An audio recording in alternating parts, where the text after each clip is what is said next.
ஆத்ம நமஸ்தே to all. இந்த tarot ரீடிங்கில் நம்ம பார்க்க போகிறது உங்கள் காதலுக்கு பிரபஞ்சம் இப்போ என்ன மெசேஜை தந்திருக்காங்கன்னு பார்க்க போகிறோம். இந்த வீடியோ எப்போ உங்கள் கண்ணில் படுதோ அப்போ இது உங்களுக்கான மெசேஜ். இந்த கார்டு எனர்ஜி கூட கனெக்ட் ஆகிறதுக்காக உங்கள் பர்சனுடைய பேரை 3 வாட்டி சொல்லிவிட்டு கமெண்டில் தேங்க்யூ யூனிவர்ஸ்னு டைப் பண்ணுங்கள். இந்த கார்டு எனர்ஜி கூட கனெக்ட் ஆயிடுவீங்க. நம்ம சேனலுக்கு நீங்கள் இதான் ஃபஸ்ட் டைம் வரீங்கன்னா மறக்காமல் சப்ஸ்கிரைப் பண்ணிக்கோங்க. பக்கத்தில் இருக்கக்கூடிய பெல் பட்டனையும் கிளிக் பண்ணிக்கோங்க. அப்போ தான் நான் போடக்கூடிய வீடியோஸ் எல்லாமே உடனுக்குடன் உங்களுக்கு நோட்டிஃபிகேஷனில் வந்துக்கிட்டே இருக்கும். உங்களுக்கு எங்கிட்ட பர்சனலாக கிளாஸஸ் எடுத்துக்கணும் அல்லது உங்களுக்கு பர்சனல் டேரோ கார்டு ரீடிங் தேவைப்பட்டுச்சுன்னா இன்ஸ்டா அல்லது மெயிலில் நீங்கள் காண்டாக்ட் பண்ணுங்கள். டீட்டெயில்ஸ் எல்லாமே உங்களுக்கு வீடியோ ஸ்க்ரீனில் வந்திருக்கும், செக் பண்ணிக்கோங்க.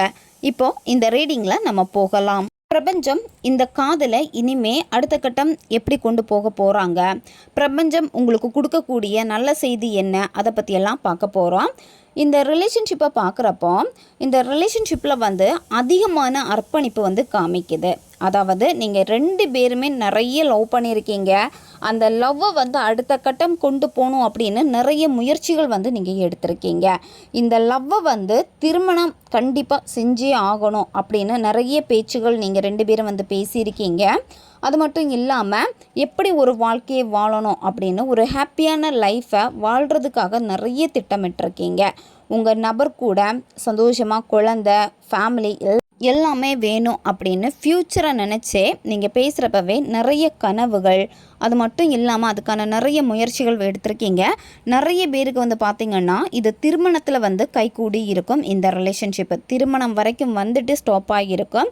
ஒரு சிலருக்கு எப்படி இருக்கும்னா பேரண்ட்ஸ் வழி பேச்சுக்கள் எல்லாமே ஓகே ஆகி இருக்கும். சரி கொஞ்சம் இயர் கழித்து கல்யாணம் பண்ணிக்கலாம் அப்படின்னு கூட சொல்லியிருப்பாங்க. இந்த மாதிரி இந்த உறவு திருமண பந்தத்தில் போகக்கூடிய ஒரு உறவாக இருந்திருக்கு. ஒரு சிலருக்கு இந்த ரிலேஷன்ஷிப்பை நம்ம பார்க்குறப்போ உங்கள் 2 பேருக்கு இடையில எந்த விதமான பிரச்சனைகளுமே கிடையாது. குடும்பம்தான் முக்கியம், குடும்பத்தில் யாருமே சம்மதிக்க மாட்டாங்க அப்படிங்கிறதுக்காக நீங்கள் பிரேக்கப் பண்ணியிருக்கீங்க. ஏன்னா நீங்கள் ஒரு குடும்பமாக வாழணும் அப்படின்னு நீங்கள் ஆசைப்பட்டிருக்கீங்க. உங்கள் நபரும் ஆசைப்பட்டிருக்காங்க. உங்கள் நபர் வேணான்னு சொல்கிறதுக்கு ரீசன் ஃபேமிலி முக்கியம், ஃபேமிலியுடைய இம்பார்ட்டன்ஸ் என்னங்கிறத உங்கள் நபர் நல்லாவே தெரிஞ்சு வச்சுருக்காங்க. அதனால தான் வேணாம் அப்படின்னு சொல்லிட்டு ஒதுங்கி இருக்காங்க. ஆனால் உங்கள் கூட ஒரு சந்தோஷமான வாழ்க்கையை வாழணும் அப்படின்னு உங்கள் நபருக்கு ரொம்ப ரொம்ப ஆசை இருக்குது. இந்த உறவு நிறைய சோதனைகளை தாங்கியிருக்கு. நீங்கள் ஒரு கட்டத்தில் ஒன்று சேர்ந்துருப்பீங்க. அப்போது அதுக்கு பின்னாடி பார்க்குறப்போ நிறைய கஷ்டங்கள் இருக்குது. நிறைய கஷ்டங்களை தாண்டி தான் நீங்கள் ஒன்று சேர்ந்துருக்கீங்க. பிரபஞ்சம் இந்த காதலுக்காக உங்களுக்கு வாய்ப்பை வழங்குவாங்க. சரியா? உங்களுக்கு பிரபஞ்சம் கொடுக்கக்கூடிய இன்ப அதிர்ச்சி எப்படி இருக்கும்னா, ரொம்ப நாளாக நீங்கள் ஏதாவது ஒன்று வாங்கணும்னு நினச்சி அது கைவிட்டு போய்கிட்டே இருந்திருக்கும். பணம் வரும், ஆனால் அந்த பொருள் இருக்காது, இல்லை அதை வாங்க முடியாது, இல்லை கையில் காசு இல்லாமல் இருக்கும். இந்த மாதிரி தடங்களாகவே இருந்துக்கிட்டே இருக்கும். சடனாக நீங்கள் வாங்குவீங்க. எல்லாமே கைக்கூடி வரப்போ நீங்கள் வாங்குவீங்க. இப்போ ரொம்ப நாளாக வீடு வாங்கணும் பிளான் பண்ணுறீங்க, இல்லை வீடு கட்டணும்னு பிளான் பண்ணுறீங்க அப்படின்னா அது நடக்கும். இப்போ நிறைய பேருக்கு ப்ராசஸில் இருக்கும். சிலருக்கு இனிமே தான் நடக்க போகுது. ஏன்னா இது ஒரு பெரிய ஒரு சந்தோஷத்தை உங்களுக்கு கொடுக்க போகுது. ஏன்னா நீங்கள் ஒரு விஷயத்தை நினச்சி அது முடியாது அப்படின்னு ஆகி இனிமே உங்களால் முடியும் அப்படின்னு நீங்கள் சாதிக்க போகிறீங்க. நிச்சயமாக உங்கள் வாழ்க்கையில் அது ஒரு சந்தோஷத்தை கொடுக்க போகுது. வீடோ அல்லது காரோ, இல்லை வேறு ஏதாவது நிலம் வாங்குறதோ, இல்லை வேறு ஏதாவது விஷயங்கள் ரொம்ப நாளாக பிளான் பண்ணி கைக்கு கிடைக்காம இருந்திருக்கும். அது இனிமேல் உங்கள் கைக்கு கிடைக்க போகுது. கைக்கு கிடைக்கிறப்போ சந்தோஷமாக இருக்கும். அது ஒரு பாசிட்டிவான சைன். சரியா? இதை பிரபஞ்சம்தான் உங்களுக்காக கொடுக்க போகுது. இது உங்கள் வாழ்க்கையில் மறக்க முடியாத ஒரு அனுபவமாக இருக்க போகுது. உங்கள் லவ்வில் இருந்த பிரச்சனைகள் எல்லாமே கொஞ்சம் கொஞ்சமாக சரியாகிட்டே தான் வருது. இந்த உறவை திரும்பவும் உறுதிப்படுத்தணும், திரும்பவும் நிலையாக மாற்றணும் அப்படின்னு நீங்கள் இதை தேடிக்கிட்டே இருக்கீங்க. உங்களுடைய தேடலுக்கு நிச்சயமாக ஒரு பாசிட்டிவான ஒரு பதில் இந்த பிரபஞ்சத்திடமிருந்து உங்களுக்கு கிடைக்க போகுது. நீங்கள் உங்கள் நபருக்காக காத்துக்கிட்டே இருக்கீங்க. அது நல்லாவே தெரியுது. நீங்கள் அவங்களுக்காக வெயிட் பண்ணிக்கிட்டே இருக்கீங்க அப்படின்னு. நீங்கள் இதனாலேயே என்ன பண்ணுறீங்க அப்படின்னா மற்ற விஷயங்களில் கோட்டை விட்டுக்கிட்டே இருக்கீங்க. இந்த காதலுக்காக வெயிட் பண்ணி சக்தியவே இழந்துட்டீங்க. சரியா? அவங்க வருவாங்க அப்படின்னு சொல்லிட்டு ஒவ்வொரு நொடியும் அவங்கள பற்றியே சிந்திக்கிறது, அவங்களையே சும்மா வாட்ச் பண்ணிக்கிட்டே இருக்கிறது, இந்த மாதிரி நீங்கள் செஞ்சுக்கிட்டே இருக்கீங்க. உங்கள் ரிலேஷன்ஷிப்பில் வந்து ஒரு சின்ன ஓய்வு வந்து நீங்கள் எடுத்துக்கோங்க, சரியா? நிச்சயமாக இந்த ரிலேஷன்ஷிப்பில் வந்து நீங்கள் கொஞ்சம் குணமாகணும். ஏன்னா இங்கே வந்து தெளிவாக காலில் என்ன காமிக்குது அப்படின்னா, நீங்கள் வந்து முதல்ல உங்களை வந்து குணப்படுத்திக்கோங்க. நீங்கள் ரொம்ப சோர்வாக இருக்கீங்க. இந்த ரிலேஷன்ஷிப்புக்காக வந்து நிறைய பிரச்சனைகள், நிறைய அவமானங்கள், இந்த மாதிரி நிறைய விஷயங்கள் வந்து உங்களுக்கு ஏற்பட்டிருக்கு. இப்போ நீங்கள் பின்தங்கி நிற்கிறீங்க, சரியா? முதல்ல கொஞ்சம் நீங்கள் உங்களை நீங்கள் கவனிச்சுக்கோங்க. அப்படி கவனிக்கிறப்ப வந்து கொஞ்சம் நீங்கள் தெளிவு பெற ஆரம்பிப்பீங்க, சரியா? ஏன்னா உங்களுக்கு இப்போ வந்து மன அழுத்தம் வந்து தெரியுது காலில் பார்க்குறப்போ. கொஞ்சம் நீங்கள் யோசித்து ரொம்ப ஸ்ட்ரெஸ்ஸாக இருக்கீங்க இந்த ரிலேஷன்ஷிப்பை பற்றி யோசித்து. அதனால் நீங்கள் ரொம்ப யோசிக்க வேண்டாம். கொஞ்சம் நீங்கள் ஓய்வு எடுத்துக்கோங்க, சரியா? உங்களுடைய சொந்த வேலைகளில் வந்து நீங்கள் அதிகமான முன்னுரிமை நீங்கள் கொடுக்கணும்.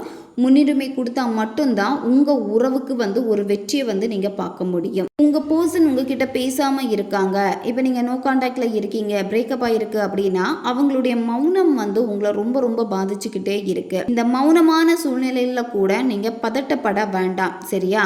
வாழ்க்கையை வந்து வாழுங்க. இந்த பதட்டத்தில் இருந்து முதல்ல நீங்கள் விடுபடணும். உங்களுடைய உடம்பு வந்து பார்த்திங்கன்னா ரொம்ப சோர்வாக இருக்குது. எதையோ நினச்சிட்டு மனதை வந்து ரொம்ப அழுத்தப்படுத்திக்கிட்டே நீங்கள் இருக்கீங்க. அதனால தான் உங்ககிட்ட ஒரு தேக்க நிலை இருக்குது. அந்த நபருக்காக வெயிட் பண்ணியே உங்ககிட்ட ஒரு தேக்க நிலை இருக்குது. அதனால தான் நீங்கள் கொஞ்சம் உங்களை பார்த்துக்கோங்க. இந்த காதலில் மகிழ்ச்சியான ஒரு மாற்றம் வரணும்னு நீங்கள் ரொம்ப ஆசைப்படுறீங்க. அந்த மகிழ்ச்சியான மாற்றம் வரணும் அப்படின்னா நீங்கள் ஓவராக திங்க் பண்ணுறீங்கல்ல, ஓவராக ஸ்ட்ரெஸ் ஆகிக்கிட்டே இருக்கீங்கல்ல, இதுதான் உங்களை வந்து திரும்ப திரும்ப தோற்று போக வச்சுக்கிட்டே இருக்கு. உங்களுடைய வாழ்க்கையில் இன்னும் இந்த ரிலேஷன்ஷிப்பில் வந்து ஒரு நல்ல மாற்றம் வராமல் இருக்குது அப்படின்னா இந்த சூழ்நிலையை கடினமாக்கிக்கிட்டு இருக்கிறது நீங்கள் தான்.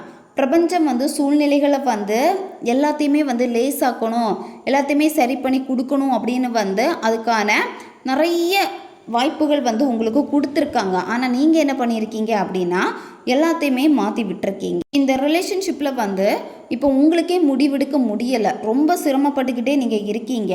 இப்போ உங்கள் நபர்கிட்ட பேசக்கூடிய அந்த காண்டாக்ட் எல்லாமே வந்து ஸ்டாப் ஆகிடுச்சு.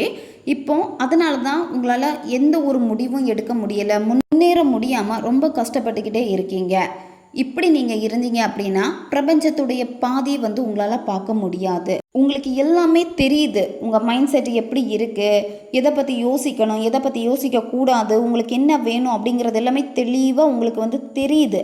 அதை வந்து செயல்முறையில் காட்ட மாட்டேங்கிறீங்க. ஒரு இடத்துல அடைஞ்சு கிடக்குறீங்க. எல்லாமே இருக்குது, உங்கள் கையில் எல்லாமே இருக்குது. பிரபஞ்சம் வந்து இந்தந்த வழியில் போனால் எல்லாமே சரியாகும் அப்படின்னு சொல்லிட்டு உங்களுக்கு எல்லாத்தையுமே உங்கள் கையிலே வந்து கொடுத்துட்டாங்க. தெரிஞ்சும் செயல்படுத்தாமல் நீங்கள் இருக்கீங்க. எல்லாமே எனக்கு மாறணும், எல்லாமே எனக்கு கிடைக்கணும், இவங்க எனக்கு வேணும் அப்படின்னு நீங்கள் இருக்கீங்க. ஆனால் எந்த விதமான செயல்முறைகளையுமே நீங்கள் ப்ராப்பராக பண்ணலை. இந்த கேள்வியை மட்டும் உங்களுக்குள்ளாடி நீங்கள் கேட்டு பாருங்கள். நீங்கள் உங்கள் நபரை ஈர்க்கிறதுக்கான ப்ராப்பராக நீங்கள் செயல்பட்டு இருக்கீங்களா? அதாவது ப்ராப்பராக மேனிஃபெஸ்ட் பண்ணுறீங்களா? ப்ராப்பராக செல்ஃப் லெவலில் கவனம் செலுத்துகிறீங்களா? எப்போவுமே பாசிட்டிவாக உங்களை வச்சுருக்கீங்களா? இந்த கேள்வியை உங்களுக்குள்ளாடி கேட்டீங்க அப்படின்னா சரியான பதில் வந்து உங்களுக்கே வந்து தெரியும். உங்கள் நபருக்கு வந்து உங்களுடைய சிந்தனைகள் வந்து இருக்குது. உங்ககிட்ட வரணும் அப்படின்னு அவங்க ஆசைப்படுறாங்க. நிறைய பேருக்கு வந்து பார்த்திங்கன்னா உங்கள் நபர் இப்போ வந்து பேசியிருப்பாங்க. உங்களுடைய தாட் வந்து அவங்க வந்து கடந்த காலத்தில் உங்கள் கூட இருந்த விஷயங்கள் எல்லாமே வந்து அவங்களுக்கு சந்தோஷத்தை கொடுத்துருக்கோம். திரும்பவும் வந்து உங்கள் கூட ஹாப்பியாக இருக்கலாம் அப்படின்னு உங்ககிட்ட வந்து சேர்ந்துருப்பாங்க. ஒரு சிலருக்கு வந்து எப்படி காமிக்குது அப்படின்னா உங்கள் நபருக்கு வந்து அந்த கடந்த காலத்தில் ஏற்பட்ட சில வழிகள், அதாவது நீங்கள் அவங்கள ஹர்ட் பண்ணியிருக்கலாம், அவங்க உங்களை ஹர்ட் பண்ணியிருக்கலாம். இந்த மாதிரி இப்போ நீங்கள் தனித்தனியாக இருக்கலாம். தனித்தனியாக இருந்தாலுமே உங்கள் நபருக்கு உங்ககிட்ட வர்றதுக்கு விருப்பம் இருக்குது. விருப்பம் இருந்தாலுமே ஒரு தயக்கம் வந்து இருக்குது. நீங்கள் இப்போ என்ன மனநிலையில் இருக்கீங்க, காத்துட்ருக்கீங்களா, இல்லை எப்படி இருக்கீங்க அப்படின்னு அவங்களுக்கு ஒரு சின்ன தயக்கம் இருக்குது இந்த ரிலேஷன்ஷிப்புக்குள்ளாடி வர்றதுக்கு. உங்களுக்கும் கவன சிதறல்கள் வந்து அதிகமாக இருக்குது. கவன சிதறல் அதிகமாக இருக்கிறனால தான் இந்த ரிலேஷன்ஷிப்பில் வந்து ஒரு தெளிவில்லாமல் நீங்கள் இருக்கீங்க. சில நேரம் வந்து நீங்கள் ரொம்ப அவசரப்படுறீங்க. ரிலேஷன்ஷிப்பில் பொறுமை இருக்கணும். பொறுமை இருந்தால் மட்டும்தான் உங்களுக்கு வந்து உங்கள் கவனத்தை வந்து கட்டுப்படுத்த முடியும். உங்களுடைய எண்ணங்களை உங்களால் வந்து கட்டுப்படுத்த முடியும். அதனால் கொஞ்சம் பொறுமையாக அமைதியாக இந்த ரிலேஷன்ஷிப்புக்கு நம்ம எப்படி செயல்படலாம் அப்படின்னு பாசிட்டிவாக நீங்கள் சிந்திச்சாலே போதும். பிரபஞ்சம் உங்கள் கையில் தான் இந்த ரிலேஷன்ஷிப்பை வந்து ஒப்படைச்சிருக்காங்க. நீங்கள் தான் இனிமேல் சூஸ் பண்ணணும்.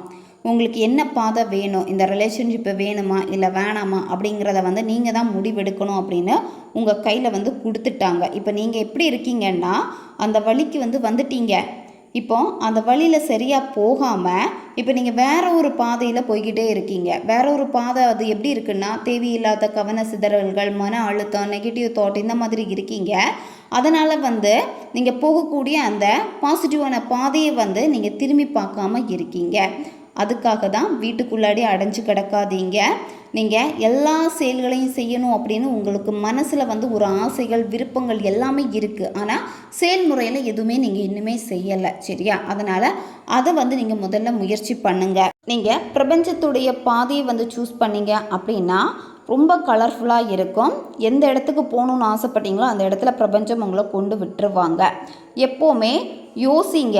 அதுக்காக ஓவர் திங்கிங் வந்து வேண்டாம், சரியா? மனசை வந்து அமைதியாக நீங்கள் வச்சுக்கோங்க. நைட்டு தூங்க போகிறப்ப தான் நீங்கள் ரொம்ப டிஸ்டர்ப் ஆகிக்கிட்டே இருக்கீங்க. இப்போ உங்களுக்கே தோணும், என் நபர் வந்து எனக்கு உண்மையாக இருந்திருக்காங்களா, இல்லை என்கிட்ட பொய்யாக தான் நடிச்சிருக்காங்களா, இந்த காதல் வந்து எனக்கு ஏதாவது ஒரு பாடத்தை சொல்லி கொடுக்க வந்துச்சா, ஏன் என்னால் வந்து இன்னும் புரிஞ்சிக்க முடியலை இப்படின்னு ஏகப்பட்ட கேள்விகள், மனக்குழப்பங்கள் உங்களுக்குள்ளாடி இருந்துக்கிட்டே இருக்குது. இதனால் சரியான தூக்கம் இல்லாமல் நீங்கள் இருக்கீங்க. ஓவர் திங்கிங் வந்து வேண்டாம். பிரபஞ்சம் உங்கள் காதலுக்கு ஒரு பிரகாசமான மாற்றத்தை வந்து கொடுக்க போகிறாங்க. அதனால் முதல்ல நீங்கள் வெளியே வந்துட்டு சுத்தமான காற்றை வந்து முதல்ல நீங்கள் சுவாசிங்க. அப்போ தான் மைண்டு ரிலாக்ஸ் ஆகும். நீங்கள் என்ன வேணும்னு நினச்சிங்களோ அதை அடைகிறதுக்கான செயல்பாட்டில் வந்து நீங்கள் சீக்கிரமாகவே இறங்கிடுவீங்க. ஏன்னா இங்கே இப்போ இருக்கக்கூடிய மைண்ட் செட் எல்லாமே உங்களுக்கு ரொம்ப ரொம்ப நெகட்டிவான ஒரு மைண்ட் செட்டாக வந்து இருக்குது. மன அழுத்தம் அதிகமாக உங்களால் எதையுமே சரியாக செய்ய முடியாமல் போகுது. அதனால் முதல்ல அமைதியாகுங்க, மனசை அமைதிப்படுத்திக்கோங்க. மனம் எப்போ அமைதியாகுதோ அப்போ உங்களுக்கு ஒரு தெளிவு கிடைக்கும். ஓகே காய்ஸ், இதுதான் இந்த ரீடிங். இது ஒரு ஜென்ரல் ரீடிங் தான். பொருந்தக்கூடிய விஷயங்களை மட்டும் எடுத்துக்கோங்க, மற்றதை விட்டுருங்க. உங்களுக்கு பர்சனல் டேரோ கார்டு ரீடிங் தேவைப்பட்டுச்சுன்னா இன்ஸ்டா அல்லது மெயிலில் காண்டாக்ட் பண்ணுங்கள். அடுத்து ஒரு வீடியோ பதிவில் சந்திக்கலாம். நன்றி.